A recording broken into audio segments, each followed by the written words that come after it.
Let's welcome today's art instructor for the day, Alan. Alright, thank you. I'm probably going to run out of time. So I'm going to jump into it. God, Sex, and the Death of Painting. A history of Western and figurative painting and its decline. And me exhibits his monochromes in Moscow and declares, I have reduced painting to its logical conclusion and exhibited 3 canvases, red, blue, and yellow. I affirm, this is the end of painting. Every plane is a plane and there is no representation. Why did he say this, is the question. Why was he driven to do this? Exhibit these 3 primary colors, these are that they were larger, in Moscow. Why did he say this, and why did we listen, importantly, and why did we remember this and take it into consideration? 14 years before that, Marcel Duchamps does The Fountain, 1971. It's one of Duchamps' ready-made or found objects. This art piece, in 2004, a poll was given to 500 British artists and practitioners and academics. And 500 British artists and academics agreed that this is the most important piece of the 20th century. This is a signed urinal. Why? I'm not going to say it's good or bad. It definitely does reflect what was happening at the time. What this was mainly about was the traditional link between the artist's talent, being you were born with talent, and you use that talent to create labor, and it's kind of this egotistical expression, as they saw it. And it reflected back to the old world with monarchs and these powers, while the new world was being kind of developed at this time. And so what he wanted to do was separate it and say, art is not about your hand's ability to create great art, but it's more about the mind's conception to interpret objects around it as being art. Not simply art created by the hand, but art created by the mind. Conceptual art. And that is what they were trying to separate. The world before the Industrial Revolution, the world before World War I, was art that was about your talent, your prestige, oh genius, oh we are, and they were like, we're going to have none of that. That world caused us to be in these massive wars that killed hundreds of thousands of people in violent ways. We're going to separate ourselves from that. And what we're going to do is, art is in the mind. There's just too much. We can see everything artfully, even a toilet. So what happened? What happened 200 or 2,500 years ago? What was that weight that they were trying to disregard? What did they want to separate themselves so badly from? Well, you can go back to, this is where I like to start. There's a lot of places you could start. I'm going to start with Greece. And this is a red, an Attic red figure, calyx crater, 515, 510 BC. It's a pot about this big. There's thousands of these. This one, I think, is in the Metropolitan Museum of Art. And I like these because, first of all, from the aesthetic, this drawing, if you think about kind of what the Egyptians were doing, it was a lot later than this, but the Egyptians kind of had these very kind of strutting kind of, I don't know, the pieces. Should have pulled the slideshow. But all of a sudden, the Greeks kind of really started to naturally observe the world around them and were able to kind of find anatomy and really kind of looked into anatomy. You can see kind of these the muscles kind of going on here. And another thing I love is like the weights. You can kind of really feel them pulling on the weight. There's this dramatic movement and this gesture. And it was understood. The Greeks kind of loved their tragedy. They loved their dealing with their gods and their death and their kind of what we would consider the human condition. And kind of that, where you knew what it was about. Any Greek would know, this is Sarpedon. one of the sons of Zeus. Zeus allows him to be killed in a battle. And that's kind of he knew that he was going to die when he went into battle, and he knew his father was his half-father. He was one of the half-gods. His father was Zeus, and he was like, I'm going to die, but he went in and he took on tragedy, and kind of, the Greeks kind of really loved that. And then if you move on from that, I'd like to show this. This was Villa of the Mysteries, which was a villa that was buried in the eruption of Vesuvius, 79 BC. They excavated it, and it was pretty much, the volcanic eruption preserved it extremely well. And this has kind of intrigued people endlessly, because what's happening is very interesting, because a lot of people have been like, what is happening? And it's widely accepted to portray a woman being initiated into a special cult of Dionysus. Romans had a very interesting relationship with their gods in the way that they kind of temples, and then kind of this, it was very intricate. And Dionysus was a god, the god of wine, right? It was practiced kind of ritualistically with the entire society, but it also would segment into these smaller kind of cults. And this one kind of seems like there's a little bit of maybe sadomasochism going on. We're not quite sure, but it seems to have this very immediate kind of intrigue, even in our modern, 2000, 21st century minds, kind of like, what is going on? And the gesture and drawing. I find it beautiful. You'll see this image too, this one specifically. Artists have looked back to that image, and we'll see that one again.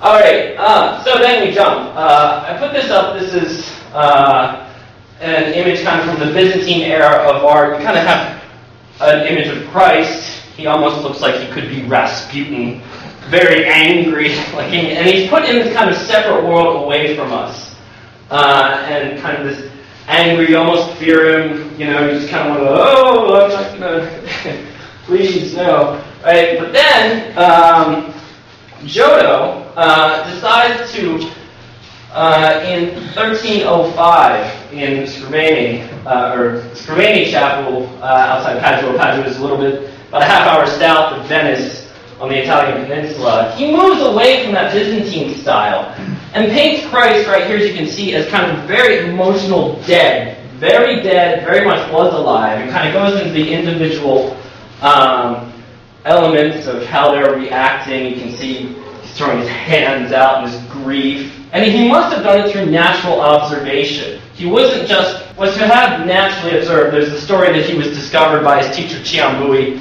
sketching as a small farm boy, sketching a goat on a rock with a piece of charcoal that he took out of a fire. This too, everyone, if you ever talk about this painting in a class or something, always mention that woman. Her back is turned to you. No one would have ever done that prior to this. If you're going to be in a painting, you're going to be front and center with your hands out high. I'm holy. I'm part of God's Trinity or something like that. Well, what that does, which he knew, is when it turns back to you, it's all of a sudden like you've come across the scene. And there you are kind of seeing this scene in passing that seems not like God is distant, but God is very immediate. And the angels too are beautiful. If you get to see them, and they're shrieking, and it's very emotional. Masaccio picks up very quickly with kind of the same thing. Pretty much 100 years later, same kind of sequential narrative. You have Peter here. This is also Peter, and this is also Peter. And he just kind of extends on what Giotto was doing. Kind of just, the anatomy gets a little bit more clear, the drapery gets a little bit more. This is the expulsion of Adam and Eve from the garden. I find this to be previously unparalleled expression of human grief. I mean, those hands clutched and kind of Eve with her eyes, the anatomy, the very shameless anatomy that they're portraying, previously unparalleled. This was copied by Michelangelo. Leonardo da Vinci was actually born illegitimate. His father was a notary, kind of a legal, somebody who notarized legal documents, and his mother was a servant girl. They could not be married according to the standards of the time. His father had notarized documents for Verrocchio. He says, hey, this is my son, I still care for him, legally not mine, but do you think he has any talent in drawing? Probably. He does a handful of masterpieces, a small amount of paintings, very much kind of this close observation of nature, right? You can see very much the rocks are very prevalent. This idea right here is the farther you look at hills in the distance, the more hazy they get. Has, you know, kind of, if you look through the if you look at the natural world, it gives you a way of bridging into the spiritual world. And that's very much what a lot of his work is concentrating about, kind of that dynamic. This is huge, and it was left unfinished. At the time, he's in Florence at the time when he does this. War breaks out in Milan, and he has to head up to Milan. He decides to leave and go to Milan, where he does, if you've seen a lot of his drawings, kind of these like weird war machines and like helicopters. He's really into that because there's a lot of money in that kind of stuff. So he actually writes this letter to Maria Sforza up in Milan and says, you should hire me as a war engineer. I know how to pump water, move things. I can get your armies across rivers. I can make tanks and stuff like this, all this stuff. I also paint. Classic, one of those things. Considered one of the greatest painters ever. I also paint at the end. So this isn't unfinished. This is how you would start a painting traditionally, using a monochromatic color such as brown, and then kind of putting color on top of it. So we kind of left it at this point. Invaluable for a student trying to learn how to paint, because you can see how someone would start a painting like Da Vinci. How you can see the end process is always easy. Those are in museums everywhere. You go, oh, how did they start that? This is how you start a complex thing. This is huge, by the way. This thing's probably about, I want to say maybe 1.5 meters, 2 meters. I mean, it's huge. Considering that the Mona Lisa, probably about this long, took him 10 years, he probably would have never finished this if he had wanted to anyway. The unfinished quality I love about it, it has this very dreamlike, spiritual quality to me that's just very... It's considered to achieve a perfect balance. Leonardo was a little bit too emotional about kind of trying to achieve that world, and Michelangelo was a little bit too obsessed with the human body. While Raphael achieves this perfect balance of color and kind of the sensualness, but restraint as well. He's kind of achieving not so much an individual, more so as his portraits, but more of an ideal, kind of, and that was a Renaissance ideal that they're playing with.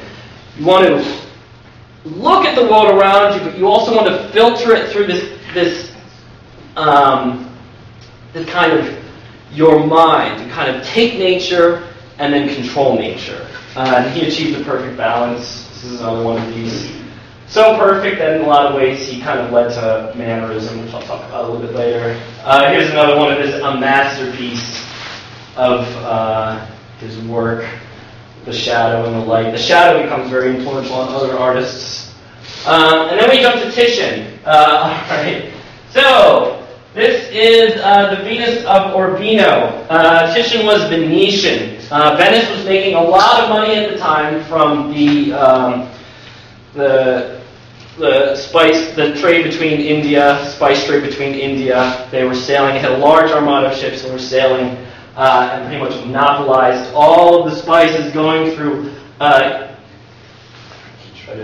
Western Europe at the time.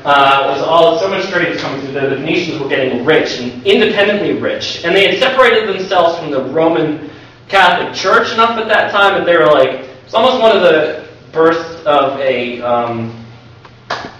kind of more of a Republican or style of basically they didn't have the control, the Roman Catholic Church didn't have the control over Venice that it did in Rome, for instance. And so you have this is called the Venus of Urbino. She contains no traditional elements of a Venus.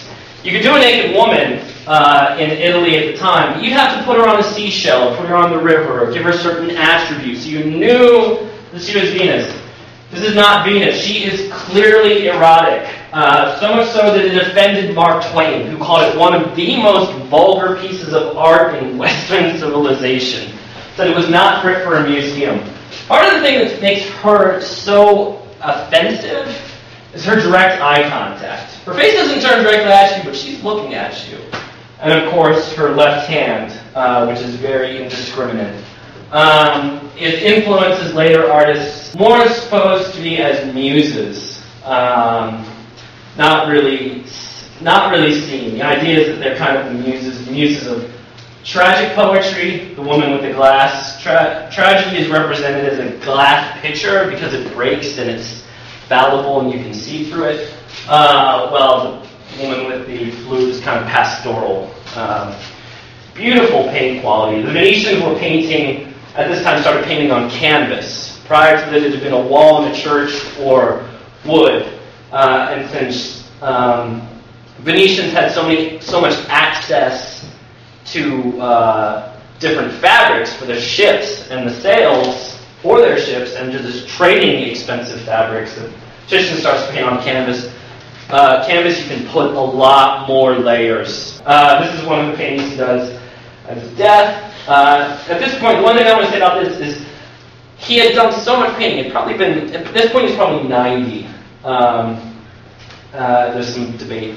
But he'd been painting so long that he'd just gotten so used to it that he became very expressive with the paint. He's just so good. He's just so many that he's really just putting on this thick, and it's almost like these vibrating experiences of color. If you ever see one, you can just see like kind of this area up here where it's not refined. It's just kind of like, it is considered that Rembrandt will do the same thing. As he gets older, he just gets more comfortable and more expressive and just more light out of darkness. It's highly influenced Rembrandt, but he uses that light as narration, kind of where to guide your eye, and kind of it has a very spiritual idea of kind of knowledge coming out of darkness, kind of us being born into darkness and coming out of darkness through the light of, we have this religious stories and different ideas, and just it's very, very intentional what he was doing with that darkness kind of surrounding his characters. Here's another one calling of St. Matthew. This one's very specifically, the light of God's knowledge comes down and pretty much hits St. Matthew. Me? This is where Christ is like, you come follow me, stop being a tax collector. He's also using contemporary dress, as you can see. And he's kind of turning more towards this natural representation, less of what Raphael was trying to do. This is the Bathsheba or Bath. The gaze, probably one of the most beautiful gazes in art, as she kind of realized, she gets a letter from David, and David says, "Come to my house, spend the night with me," while her husband is away at war, fighting in David's army. So she has this, the king you can't disobey the king, but she also has her duties to her husband, and you can just see it. He beautifully paints that moment of kind of, is really influenced by photographic composition, does these beautiful portraits, is exemplary of line. A lot of times in paint there's the kind of the tradition of very expressive, and color is what you're interested in. On the other side, there's line and clear molded form is what you're interested in. Some people will often in their career go between the two. Rembrandt, when he starts out, was very interested in form, moves on to color. Same thing with Titian. Starts out with form, moves to color. Ang pretty much stays obsessed with line and form the entire time of his career. Does these beautiful things, Grand Old Elise. Really starts to, at this point, extend. She was quoted as saying, one of the artists, during when it was initially exhibited in France, one of the critics said, it looks like she has 3 or 4 too many vertebrae. And then, I think a couple years ago, some doctors and scientists got together and said, well, actually we measured the proportion, she has 6 too many vertebrae. But it's also, it's what he was doing, he was intentionally doing it. It's not a mistake. It's not like he was like, whoops, too late. He did it kind of to have this psychological and emotional relationship between like a woman and her body, which he was many of his women. He painted many images of women. So this is this. This one's a little bit more. She's turned away from you. A beautiful, beautiful image of light, kind of on flesh. He's a master of that. Courbet is active in France at the same time. How am I doing on time? Okay, so he's kind of in the rural communities. Kind of very bohemian, but he painted rural issues, kind of forward. This is an image of a burial, and if you look at it, you can see their expressions. The gravedigger, he's just kind of like, when's this going to be over with? Come on, come on. And the priest looks like he's thinking about something else. This is one of the beautiful beautiful paintings too. Two women by the same. Here's Manet. Manet was kind of like Courbet's counterpart, only in urban Parisian society. As you can see, there's a mirror behind her, and he points to you. That's kind of your reflection. So what he actually does is put you in the position of a person soliciting a prostitute. Is essentially what's happening, because she was well known. This is a well-known prostitute at the time, and the whole scene is kind of like, you are soliciting a prostitute when you walk up to this painting. That very scandalous at the time. Her calm, matter-of-fact nakedness and her stare was shocking.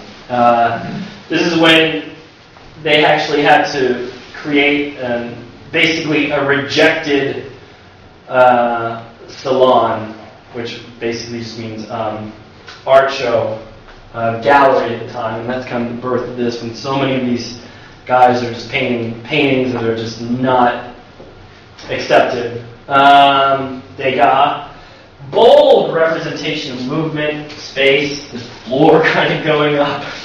I mean, he's just getting away with whatever he wants. He's an extremely good draftsman. Kind of gets into a lot of upper class realism. A lot of his other paintings have to do with jealousy, greed, isolation.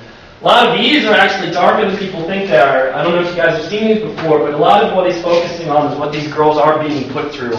And a lot of them did actually kind of, unfortunately, function as prostitutes. Very young prostitutes. Paul Cézanne. This is a landscape. I bring this up because Paul Cézanne is one of the first people who starts to look at his paintings at the quoted as saying he's looking for the cube, the sphere, the cone, and the square. He's trying to find something besides what he's looking at as being what art is about, which has a high influence, here he's doing it again, influences Picasso, and kind of this abstract conception. It's all of a sudden the subject that you're looking at. You're looking at a woman sitting in a chair. It's not about trying to represent the woman, but what else can you find? Almost these kind of shapes just start to appear, and it really starts to flatten, and these lines just become color. And the face just kind of becomes this organization of color fields, not individual personage, not a likeness, if you will, but more a way of composing a painting that exists beyond the visual world. Picasso kind of takes the lead from that, uses color expressively. This is one of Picasso's first paintings. He painted age 16. A lot of people were like, wow, why did Picasso do all this work, all these amazing, he did so many different kinds of crazy things. Because this is what he was doing when he was 16 years old. If you paint this when you're 16 years old, you're going to get bored with doing it. And you're going to start moving off into other different things. This is another one. Sorry, I feel like I'm maybe running out of time. Guernica is a classic piece. This was not returned into Spain until Franco passed away. There's a lot of politics. Okay, back to Marcel Duchamps. Almost, this is his painting style, right? You can kind of see the cubism. He explored several different styles. And then starts to do Dada, constructivism, conceptual art. But then he starts to do found art, which is where you have him doing LHOOQ, 1919, which is where you just find an object, you manipulate it a little, you just do something to it, and you make it art. You know, you take something, maybe flip it on the side like you did with the urinal. Why is it called LHOOQ? When pronounced in French, you kind of get this LA I don't speak French. Perfect abstract expressionism, kind of coming out of that color planes, color fields, not about what they represent, but what can paint mean in its own right, like its own value? What merit does it have without representing? But still kind of that abstraction of a human figure. Technically, abstracting means you have to abstract something. This is not abstract. Technically, it's non-representational. Unless you think it looks like a farm or, I don't know, something. Technically, it's non-representational, which he moves into. And that's totally about the joy of color and paint in its own right. Wyatt is working at the same time, one of my favorite painters. He died recently, like 2-3 years ago. Captures the isolated stillness of these small American coastal towns with this just kind of eerie hauntingness. There's something about his paintings that are just so haunting to me. What I like about him is he's pretty much working parallel careers to de Kooning. He's doing this just kind of crazy color thing, and Wyatt is saying, well, I'm not going to do that. I'm going to continually do these beautiful, beautiful, haunting, great color. Classic Christina's World, 1948. I mean, it's literally 2 years before those ones that de Kooning were doing. I think they're profoundly haunting, profoundly unsettling in a certain way, but also have this calmness. It's like this haunting calmness that is very hard to put a finger on exactly why. Then you have Bacon, violent anthropomorphic images. But he also puts these kind of like weird abstract images in these representations of space. You can see he kind of puts these lines in, these horizontal lines, these crazy things, very much in kind of this violence. I mean, he's really just a violent painter and kind of really pulls in images and kind of alludes to images, teeth, bones, beds in a room, and then just kind of once again kind of really that expressive violent nature of what paint can seem like. They're very unnerving to look at. It can be very unpleasant if you do not like what he's doing. Once again, kind of, these are triptychs.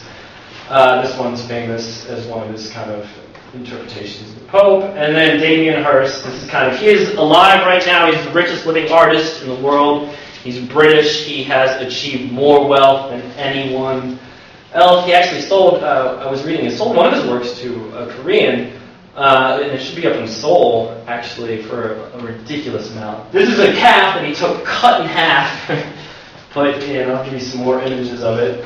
This is where you're standing between the cut calf, and it's called Mother and Calf Divided.